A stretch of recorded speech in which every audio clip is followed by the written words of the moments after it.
আর কাজের জন্য যারা দালালের মাধ্যমে মালদ্বীপ আসার জন্য প্রস্তুতি নিতেছেন তাদের জন্য কিছু চরম সত্যি কথা যেগুলা দালাল মাদারবোর্ডেরা কখনো আপনারা বলবো না।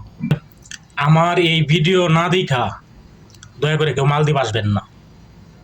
যদি আসেন তাহলে আমার মতো মনে করেন যে মারা খাইবেন আর হইলো খালি পস্তাইবেন, আর কিছু করতে পারবেন না। টাকাগুলো নিয়ে আসবেন, মনে করেন যে ঋণ করে, সবাই তো মোটামুটি ঋণ করে আসে, কেউ ক্যাশ টাকা দিয়ে বিদেশ আসে না, ঠিক আছে? তো যদি আমার এই ভিডিওটা না দেখেন তাহলে আসার পরে লস হওয়ার পরে আফসোস করবেন, আর তখন কোনো লাভ হইব না, ঠিক আছে? আর দয়া করে সম্পূর্ণ ভিডিওটা দেখবেন, শেয়ার করে দিবেন যেন আপনার আত্মীয় স্বজন এই ভিডিওটা দেখা উপকৃত হইতে পারে। মানলাম যে আপনার হয়তো এই ভিডিওটা দেখার কোনো দরকার নাই, কিন্তু আপনার আত্মীয় স্বজনের হয়তো দরকার আছে যে হয়তো মালদ্বীপে আসতে চাইতেছে, তো আপনারা শেয়ার করে দিবেন যেন তার সামনে ভিডিওটা যায় এবং মালদ্বীপ সম্পর্কে কোনো কিছু মানে গুরুত্বপূর্ণ বিষয়গুলো যেন জানতে পারে। তো মূল বিষয়গুলো শুরু করি। মানে আমার গরিব অসহায় মানুষদের নিয়ে ভিডিও করার অনেক ইচ্ছা ছিল, স্বপ্ন ছিল। দেশে থাকতে গরিব মানুষ অনেক টাকা পয়সাও দিচ্ছি, ভিডিও করছি, কিন্তু সফল হতে পারি নাই। বিধায় আসছি মালদ্বীপে। ভাবছিলাম, একটা স্বপ্ন নিয়ে আসছিলাম যে মালদ্বীপে গেলে হয়তো টাকা পয়সা ইনকাম করে নিয়ে আসা, পরে গরিব মানুষের নিয়ে ভিডিও করে টাকা পয়সা দিয়া কিছু একটা করতে পারবো। আর গরিব মানুষদের প্রতি একটা ভালোবাসা ছিল। আচ্ছা যাই হোক, যে স্বপ্ন নিয়ে মালদ্বীপ আসছিলাম সম্পূর্ণ বিপরীত দেখতে পাইছি মালদ্বীপে আসা, ঠিক আছে? মালদ্বীপে আসার পরে আমার ধারণা সম্পূর্ণ পাল্টে গেছে। আর দালাল যে মনে করেন যে এত সুন্দর মাদারবোর্ড তা আগে বুঝি নাই, ঠিক আছে? তো আমার বাস্তব অভিজ্ঞতার কথা বলি। দালাল আমার কল দিছে, ঠিক আছে? মানে তার কাছে পাসপোর্ট আগে থেকে জমা দেওয়া ছিল। তো দালাল আমার কল দিয়ে বলতেছে যে $400 বেতন, থাকা খাওয়া ফ্রি, ভালো একটা কোম্পানি আছে। তো আমি হিসাব করলাম যে $400 যদি হয় তাহলে বাংলাদেশে প্রায় 49,000 প্লাস পড়ে টাকায়। চিন্তা করলাম আচ্ছা ঠিক আছে। তো আমি বললাম যে আচ্ছা ঠিক আছে, পাসপোর্ট জমা দেন আর ভিসা নেন। পরে ও মানে পাসপোর্ট জিজ্ঞেস করলাম যে ভিসার দাম কত, বলতেছে 5,50,000 টাকা লাগবে। মানে আমি পুরো অবাক হয়ে গেছি যে এত টাকা, আমি যাবো না ভাই, আমি যাবো না, ঠিক আছে? আমার একটা ক্যাশ নাই, আমি মালদ্বীপ যাবো না এত টাকা দিয়ে। পরে বলতেছে আচ্ছা ঠিক আছে যাও, 5 লাখ টাকা ক্যাশ দিও, 50,000 টাকা পরে ইনকাম করে বিদেশে যাইয়া দিবা, মালদ্বীপে যাইয়া দিবা। মানে এটা হচ্ছে ওদের একটা ট্র্যাপ, ঠিক আছে? আর মা বাবা শোনার পরে বলতেছে আচ্ছা ঠিক আছে, ভালো বেতন যা, ঠিক আছে? তারপরে টিকিট করলাম হচ্ছে শ্রীলঙ্কার ফিটস এয়ারলাইন্সে টিকিট করলাম। নির্দিষ্ট তারিখে ঢাকায় আসছি, আসার পরেও টাইম চেঞ্জ। তারপরে বিমানের মধ্যে কোনো খাবার নাই, শ্রীলঙ্কাতে ট্রানজিট, ওইখানে প্রায় 4-5 ঘন্টা বসে থাকতে হয়েছে। মানে খুব একটা বাজে এয়ারলাইন্স বলা চলে। আর আপনি যদি ফিটস এয়ারলাইন্সের টিকিট কাটেন আর খাবার দাবার সাথে না নিয়ে আসেন তাহলে কিন্তু বিপদে পড়বেন, ঠিক আছে? কোথায় কষ্ট করবেন। আর কাজের জন্য যারা দালালের মাধ্যমে মালদ্বীপ আসার জন্য প্রস্তুতি নিতেছেন তাদের জন্য কিছু চরম সত্যি কথা যেগুলা দালাল মাদারবোর্ডেরা কখনো আপনারা বলবো না, সেগুলো আজকে আমি আপনাদেরকে বলবো। মালদ্বীপ সম্পর্কে আমার নিজের বাস্তব অভিজ্ঞতা আজকে আপনাদের সাথে শেয়ার করব। মানে দালাল যে কত বড় মাদারবোর্ড এটা আজকের ভিডিও দেখলে আপনারা বুঝতে পারবেন। তাই দয়া করে সম্পূর্ণ ভিডিওটা দেখুন। কথাগুলো যদি রিয়েল মনে হয় তাহলে দয়া করে চ্যানেলটা সাবস্ক্রাইব করে দিবেন। আর মালদ্বীপে এসে প্রথমে আমি যে সমস্যার সম্মুখীন হয়েছি সেগুলো হইতেছে, 1 নম্বর সমস্যা হচ্ছে যে আপনি যে কোনো কোম্পানিতে আসবেন মালদ্বীপে 1 মাসের বেতন আটকায় দিবে। মানে প্রথম 1 মাস আপনি কোনো বেতন পাবেন না।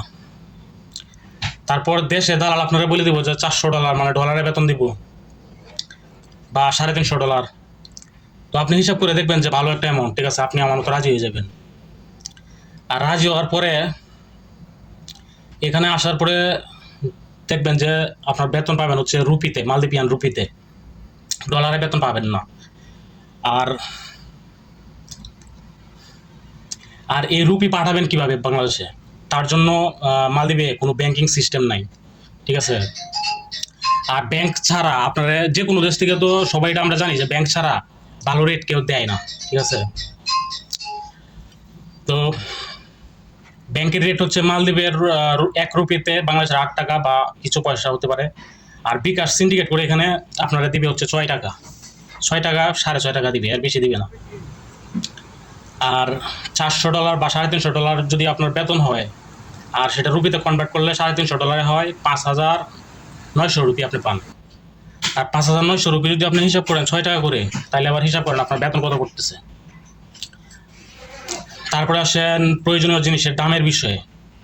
আর যারা ধূমপান করেন তাদের জন্য তো হচ্ছে সবচেয়ে বড় একটা দুঃসংবাদ, ঠিক আছে। একটা বিড়ি কিনতে হবে আপনাকে 5 রুপি দেওয়া, আর 5 রুপি যদি ব্যাংকের রেটে হিসাব করি তাহলে 5 40 টাকা।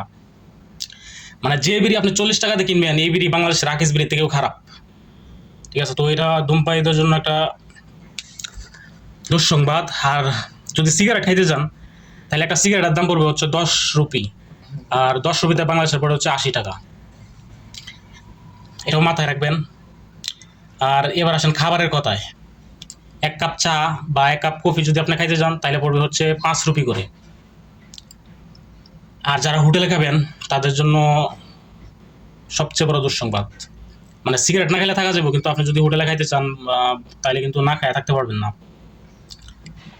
আর সবচেয়ে নর্মাল খাবার যেমন হচ্ছে সকালে ডাল দিয়ে 2টা রুটি, দুপুরে মাছ অথবা মাংস, রাতে ভাত সবজি, মানে সবচেয়ে নিম্নমানের খাবার যেটা সেটা, এগুলো যদি আপনি খান তাহলে মাসে আপনার বিল আসবে হচ্ছে 1500 রুপি, আর যেটা বাংলা টাকায় দাঁড়াইতেছে হচ্ছে 12,000 টাকা। আর সর্বশেষে আমার কথা হচ্ছে মালদ্বীপ না আসাই ভালো। আর যারা আসে সবাই কিন্তু পস্তায় আমার মতো, ঠিক আছে, যেমন আমি পস্তাই দিয়েছি। হয়তো 2-1 জন হয়তো ভালো পজিশনে থাকতে পারে, সেটা আসলে বিষয় না, সবার ভাগ্য তো আর ভালো হয় না। আর যদি আসতেই হয় ভাই, আমার একটা কথা হচ্ছে দালাল ধরবেন না, কারণ দালাল না ধরে যদি সরাসরি অফিসে যান তাহলে কিন্তু আপনি 1 থেকে 1.5 লক্ষ টাকা সেভ করতে পারবেন, মানে 3 থেকে 3.5 লাখ টাকার মধ্যে আপনি মালদ্বীপ আসতে পারবেন।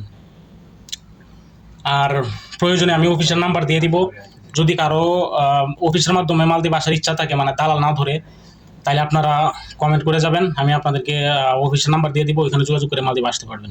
আর সবচেয়ে বড় কথা হচ্ছে 3.5 লাখ, 4 লাখ, 5 লাখ, 5.5 লাখ, 6 লাখ, 7 লাখ টাকা দিয়ে কিন্তু মালদ্বীপ আসতেছে মানুষ, আমি যেটা দেখলাম আসার পরে। আসলে যারা আসতেছে তাদের বিদেশ সম্বন্ধে, ভিসা সম্বন্ধে কোনো জ্ঞান নাই, তাদেরকে কিন্তু দালালরা, ঠিক আছে, দালালের খপ্পরে বইরা এত টাকা দিয়ে মালদ্বীপ আসতেছে। আর মালদ্বীপের ভিসার দাম কিন্তু এত না। দালালের মাধ্যমেও যদি আসে, মানে অফিস থেকে যদি আসেন তাহলে 3.5 লাখ টাকা আপনার সব খরচ সহ 3.5 লাখ টাকা পড়বে ভিসার দাম। আর সেই ভিসা দালালরা নিয়ে বিক্রি করতেছে 7 লাখ টাকা। এটা কিন্তু রিসোর্টের ভিসা না, রিসোর্টের ভিসা আরও বেশি নেয়, ঠিক আছে। রিসোর্টের ভিসা ছাড়াই কোম্পানির ভিসা বইলা আপনার 7 লাখ 7.5 লাখ টাকা নিয়ে যাবে, ঠিক আছে। আর দালাল আপনার কাছ থেকে টাকা নেওয়ার জন্য যা যা করা দরকার, যা যা বলা দরকার সব কিছু বলবো, সব কিছু বোঝাবে, কিন্তু আপনি মালদ্বীপে যখন আসবেন আসার পরে বুঝবেন যে পরিবর্তনটা, ঠিক আছে। দালালে যা বলবো সম্পূর্ণ বিপরীত আশা পাইবেন, ঠিক আছে। আর আমি আসছি হচ্ছে কিশোরগঞ্জের হোসেনপুর থেকে, 5 লাখ টাকা দিয়ে আসছি, তারপরেও 5 লাখ টাকা দালালে ক্যাশ দিছি, আমার খরচ হচ্ছে 5.5 লাখ টাকা। আর এখানে আইসা আমার বলছে যে $400 বেতন, কিন্তু আসার পরে দেখি 5,000, মানে ডলারের বেতন তো দেয়ই না, রুপিতে বেতন, রুপি হচ্ছে 5,900 রুপি। তো 5,900 রুপি যদি 6 টাকা করে হিসাব করেন কত আসে, আমি তো মনে করছিলাম 50,000 টাকা বলবো, কিন্তু আসার পরে দেখি যে 35,000 টাকা আমার বেতন। আর এই 35,000 টাকা মানে থাকা খাওয়া ফ্রি, কিন্তু এই 35,000 টাকাই বাড়িতে পাঠাইতে, ঠিক আছে। 5 লাখ টাকা দিয়ে আইসা 35,000 টাকা বাড়িতে পাঠানোর লাগে, কত বছর লাগবো টাকা পাঠাইতে সেটা একটা হিসাব করেন। আর কোম্পানির কন্ট্রাক্ট হচ্ছে 2 বছর, 2 বছর পরে পরে রিনিউ করতে হবে নিজের টাকা দিয়ে। তো আসুন আমরা আমাদের কিশোরগঞ্জের পটিয়াদের একটা ছেলে আছে, ঠিক আছে, তার সাথে কথা বলি, সে কত টাকা দিয়ে আসছে বাস্তব প্রমাণ দেখাই। ভাই কত টাকা দিয়ে আসছো? ভাই আমি 4 লাখ টাকা দিয়ে আছি। 6.5 লাখ? জি। Construction company? জি। একই ভিসা, মানে ওর হয়তো কোম্পানি আলাদা, কিন্তু আমি আসছি 5.5 লাখ টাকা দেয়া, তো আমি আসছি 5 লাখ টাকা দেয়া, তুমি 1.5 লাখ টাকা বেশি কেন দিছো? বেশি দালালে বলছে, দালালে পরে পরে দেওয়া লাগছে, দালালের কারণে দিতে হয়েছে? দালাল কারণ দিয়েছি।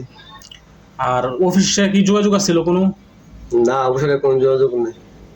এই জন্যই টাকাটা বেশি লাগছে, ঠিক আছে।